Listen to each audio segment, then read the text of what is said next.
2023 enforcement directorate ഒരു കത്ത് EDയുടെ കൊച്ചി ഓഫീസിൽ ഹാജരാകണം എന്ന് പറഞ്ഞ് പിണറായി വിജയൻ മുഖ്യമന്ത്രി അവരുടെ മകൻ വിവേക് കിരണ് കൊടുത്തു.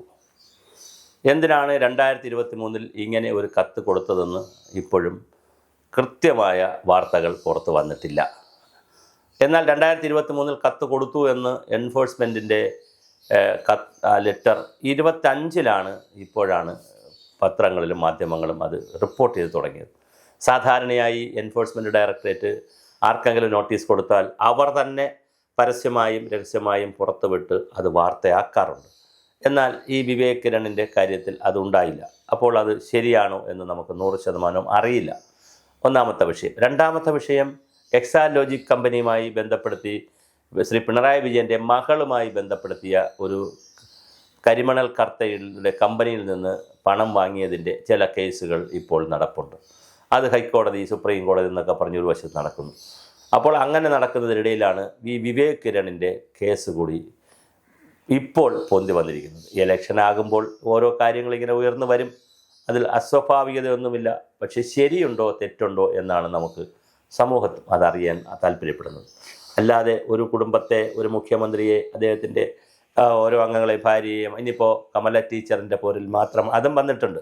കമല ടീച്ചറിൻ്റെ പേരിലും ആക്ഷേപം വന്നിട്ടുണ്ട്. അത് അവർ സാക്ഷരതാ മിഷനിൽ ഡെപ്യൂട്ടേഷനിലിരുന്നത് നിയമം ലംഘിച്ചാണ് എന്നും UDFൻ്റെ കാലത്തിരുന്നതും ഡോക്ടർ ശശിഭൂഷൺ എന്ന് പറയുന്ന അദ്ദേഹം ഉണ്ടായിരുന്നപ്പോൾ അവിടെ ഒരു സ്പെഷ്യൽ പോസ്റ്റ് ഉണ്ടാക്കി കണ്ണൂരിൽ നിന്ന് കമലയെ തിരുവനന്തപുരത്ത് കൊണ്ടുവന്നെന്നും അന്ന് UDF ആണ് ഭരിക്കുന്നതെന്നും പിണറായി വിജയൻ പാർട്ടി സെക്രട്ടറി ആണെന്നും ഒക്കെ ഉള്ള രീതിയിലുള്ള വലിയ വിവാദങ്ങൾ അന്ന് വന്നിരുന്നു. പിന്നെ അതൊരു ഡെപ്യൂട്ടേഷൻ വിവാദമായതുകൊണ്ട് സാമ്പത്തിക ഇടപാടുകളൊന്നും അല്ലാത്തതുകൊണ്ട് അത് ചായക്കോപ്പയിലെ കൊടുങ്കാറ്റ് പോലെ അത് അണഞ്ഞുപോയി.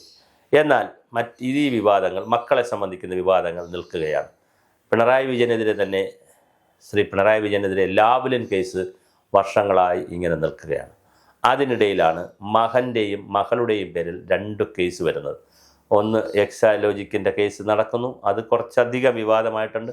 അതിൽ മാത്യു കുഴൽനാടൻ ഇടപെട്ടിട്ടുണ്ട്. മാത്യു കുഴൽനാടൻ സുപ്രീം കോടതി ചെന്നപ്പോൾ അവിടെ നിന്ന് അടികിട്ടി, നിങ്ങളിത് പൊളിറ്റിക്സ് കളിക്കാൻ ഇങ്ങോട്ട് വരരുത്, നിങ്ങളെ പണി നോക്കണം, എന്തെങ്കിലും ഉണ്ടെങ്കിൽ കേരള ഹൈക്കോടതി പറഞ്ഞോളൂ എന്നൊക്കെ പറഞ്ഞ് മാത്യു കുഴൽനാടനെ പോലെ ലാ ചേംബേഴ്സുള്ള ഒരുപാട് വക്കീലന്മാരുടെ കൂട്ടായ്മയും വലിയ സംവിധാനവുമുള്ള മാത്യു കുഴൽനാടൻ MLA അദ്ദേഹം വളരെയധികം കഴിവുകളുള്ള ആളാണ്. LLM ഒക്കെ എടുത്തിട്ടുള്ള വളരെ കഴിവുള്ള ആളാണ്. പക്ഷെ അങ്ങനെ കഴിവുള്ള ആളിനെ പോലും തിരിച്ചടി സുപ്രീം കോടതിയിൽ നിന്ന് കിട്ടി. അത് മറ്റൊരു ശാഖയായി നിൽക്കുന്നു, ഒരു ബ്രാഞ്ചായി നിൽക്കുന്നു.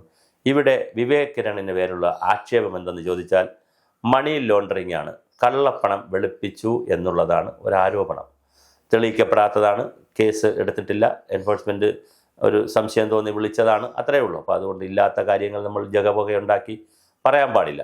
എന്തായാലും ലൈഫ് മിഷൻ്റെ കേസ് എന്ന സമയത്താണ് ദുബായ് കേന്ദ്രീകരിച്ചുള്ള ചില കഥകൾ ഇവിടെ ഇറങ്ങിയത്. ആ കഥ ഇറക്കിയതിൽ വലിയ പങ്ക്, അത് ശരിയോ തെറ്റോ ഇനിയും തെളിയിക്കണം കാലം, അതുകൊണ്ടാണ് ഞാൻ കഥ എന്ന് പറയുന്നത്. അതിൽ വളരെ പ്രധാനപ്പെട്ട റോള് നമ്മുടെ സ്വപ്നയ്ക്കുണ്ടായിരുന്നു. സ്വപ്ന പക്ഷേ ഇന്നലെ ഒരു ഫേസ്ബുക്ക് പോസ്റ്റ് ഇട്ടിട്ടുണ്ട്. ഈ വാർത്ത വന്നതിന് ശേഷം, മാധ്യമങ്ങളിൽ ഈ വാർത്ത വന്നതിന് ശേഷം 2023 ED സമൻസ് കൊടുക്കുന്നത് സ്വപ്നയും അറിഞ്ഞില്ലയോ? ചിലപ്പോൾ അറിഞ്ഞു കാണത്തില്ല.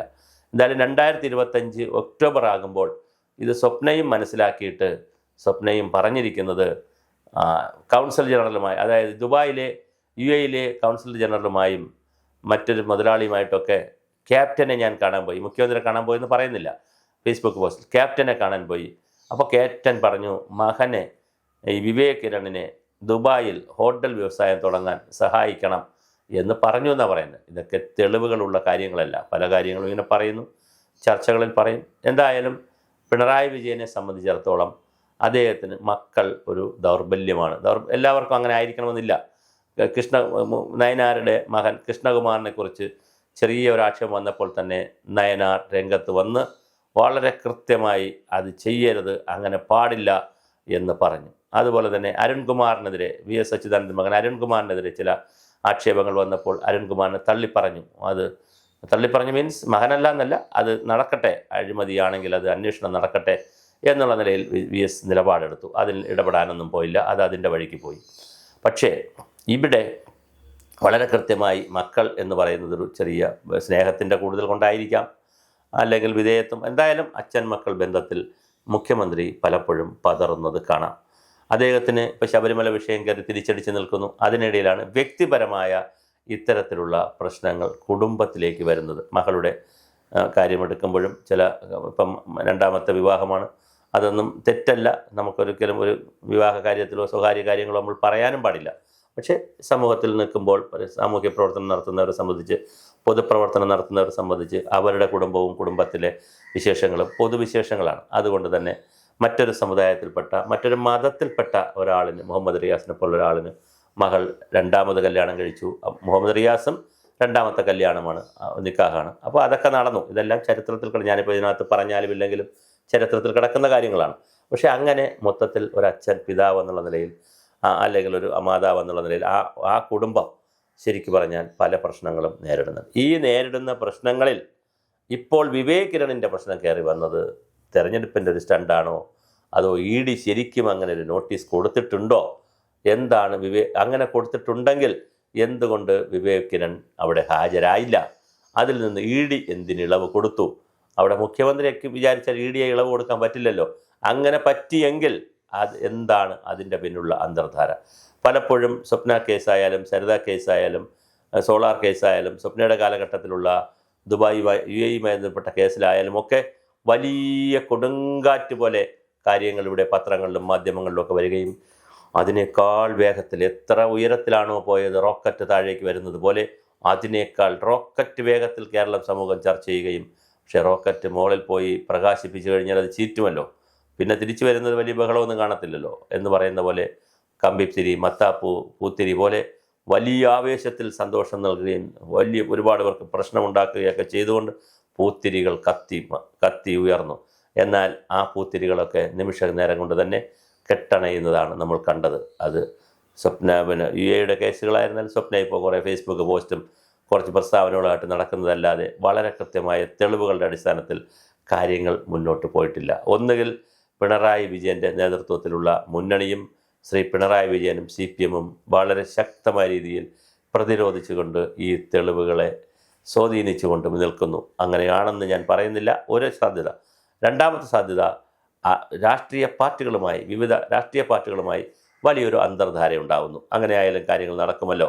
മൂന്നാമതൊരു സാധ്യത, കേരളത്തിലും ഇന്ത്യയിലും രാഷ്ട്രീയ രംഗത്തുള്ളൊരു പ്രത്യേകത, ഒരു വ്യവസായി ഉണ്ടെങ്കിൽ ആ വ്യവസായി വളരെ പെട്ടെന്ന് വളർന്നിട്ടുണ്ടെങ്കിൽ പൊളിറ്റിക്കൽ ബിനാമികൾ കാണും.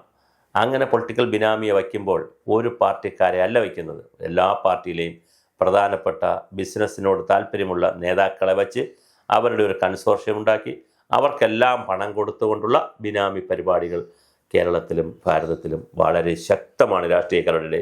ചിലപ്പോൾ ചില ശക്തരായ സിവിൽ സർവീസ് ഉദ്യോഗസ്ഥരെയും അതിനകത്ത് ബന്ധിപ്പിക്കും. ഇപ്പോൾ ചീഫ് എഞ്ചിനീയർ റാങ്കിലിരിക്കുന്നവരെ, IAS IPS റാങ്കിലിരിക്കുന്നവരെയൊക്കെ അതിനകത്ത് ബന്ധിപ്പിക്കും. അങ്ങനെ ബിനാമികളെ കൂടിയൊക്കെ കേട്ട് വച്ചിട്ടുണ്ടെങ്കിൽ ആർക്കെതിരെയും ഒരു കേസും ആർക്കും പെട്ടെന്ന് തീർക്കാൻ കഴിയില്ല.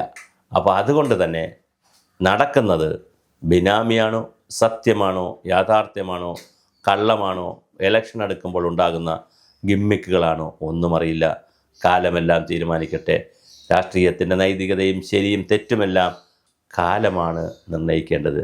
എന്തെല്ലാം ആരെല്ലാം ചെയ്താലും അതെല്ലാം ചരിത്രത്തിൽ കിടക്കും എന്നുള്ളതാണ് ചരിത്രത്തിൻ്റെ ഒരു യാഥാർത്ഥ്യം.